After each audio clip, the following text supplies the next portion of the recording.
Assalamualaikum guys, balik lagi ke channel aku, Puja DS. Hari ini Puja akan cerita tentang mana tidak bisa melaknat dan hajiku di pintu rumahku. Gimana ceritanya? Tanpa berlama-lama, let's get it. Mana tidak bisa melaknat? Salah satu berhala yang disembah orang musyrik bernama Manat. Berhala itu ada di tempat-tempat pemujaan kaum musyrikin. Ada juga di rumah-rumah orang kaya yang mampu membelinya dari pembuatnya. Berhala itu berupa patung kayu dan batu.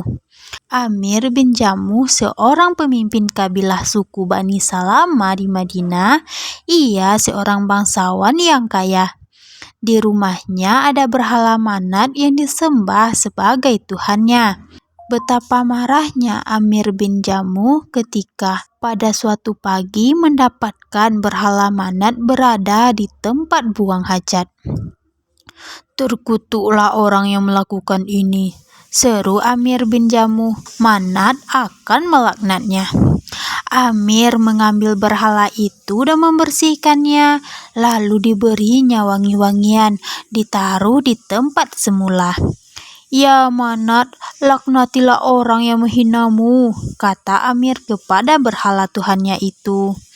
Bagaimana patung kayu itu bisa melaknat atau mengutuk? Bangun dari tempat buang hajat pun dia tidak bisa. Namun Amir tetap yakin orang yang melakukan penghinaan terhadap Manat bakal kena laknat. Esok harinya, Manat berada lagi di tempat buang hajat. Amir kembali mengambilnya. "Jika engkau benar-benar berkuasa, berusahalah mempertahankan diri. Laknatlah orang-orang kurang ajar itu," kata Amir. Siapa sebenarnya orang yang membuang berhala itu di tempat buang hajat? Tidak lain adalah Mu'adz bin Amir, anak lelaki Amir bin Jamuh sendiri. Mu'adz telah memeluk agama Islam. Dia berusaha menyadarkan ayahnya dari kesesatan. Mu'adz bin Amir memotong berhala itu bersama sahabatnya, yaitu Mu'adz bin Jabal. Mereka berharap dengan begitu Amir bin Jamuh akan sadar bahwa berhala itu tidak lebih dari patung buatan manusia yang tidak berdaya. Sesatlah orang-orang yang menyembahnya sebagai Tuhan. Amir bin Jamuh belum sadar juga. Ia membersihkan berhala itu dan menyimpannya di tempat pemujaan. Diberinya wangi-wangian yang berbau semerbak. Besoknya berhala itu kembali berada di tempat buang hajat. Kali ini dia terikat dengan bangkai seekor anjing. Amir marah kalang kabut. "Mengapa belum juga kau laknati orang-orang yang menghinamu?" serunya kepada berhala itu. Berhala pun diam seperti biasanya. Dia tidak bisa melaknat siapapun karena dia hanya benda mati buatan manusia. Ada yang berkata begitu. Amir pun menoleh. Beberapa orang laki-laki berada di dekat tempat itu. Salah seorang dari mereka lah yang mengucapkan kata-kata tadi. Mereka adalah para bangsawan dari kabilah Bani Salama yang sudah memeluk agama Islam. "Lihat, apa yang bisa diperbuatnya di tempat itu?" kata seorang dari mereka. "Menolong dirinya sendiri saja tidak bisa. Bagaimana dia bisa menolong para penyembahnya?" Amir mulai memikirkan hal itu. Sejak dia menemukan Manat di tempat buang hajat, dia sudah mulai berpikir, Tuhan kok diam saja dilemparkan ke tempat kotor itu? Kalau dia Tuhan yang sebenarnya, tidak akan ada orang yang bisa melakukan itu terhadapnya. Orang-orang itu kemudian menjelaskan kepada Amir tentang Allah Subhanahu wa Ta'ala, Tuhan yang Maha Perkasa, Tuhan manusia, binatang, para malaikat, jin, dan semua isi alam semesta. Hanya dialah yang seharusnya disembah karena dia yang menciptakan, menghidupkan, dan mematikan alam serta isinya. Aku akan menyembah Tuhan kalian, kata Amir. Ajari aku cara-caranya. Bersucilah dulu. Amir lalu mandi dengan membersihkan seluruh bagian tubuhnya. Orang-orang yang datang itu membimbingnya membaca kalimat syahadat. Mu'adz bin Amir bersyukur ayahnya telah sadar ke jalan yang benar. Wallahu alam. Cerita kedua berjudul Hajiku di Pintu Rumahku. Kerjanya hanya sebagai tukang sepatu. Ia penduduk kota Damsyik, namanya Muwafaq. Meskipun begitu, ia ingin pergi ke Mekah untuk menunaikan ibadah haji. Muwafaq mendapat pekerjaan besar sehingga ia memperoleh upah 300 dirham. Itu cukup untuk biaya ke Mekah guna menunaikan ibadah haji. Muwafaq pun berniat berangkat haji tahun ini. Istri Muwafaq sedang mengandung. Ia mencium bau yang sedap bukan main dari rumah tetangganya. Orang yang sedang mengandung seperti dia sering menginginkan sesuatu dengan keinginan yang kuat. Istri Muwafaq pun ingin mencicipi masakan tetangganya itu. Pergilah minta masakan itu, aku sangat menginginkannya, katanya kepada Muwafaq. Baik, akan kumintakan kepada pembuatnya. Tetangga Muwafaq itu seorang janda yang punya banyak anak. Ia sangat miskin. Tidak biasanya dari rumahnya tercium bau masakan sesedap itu.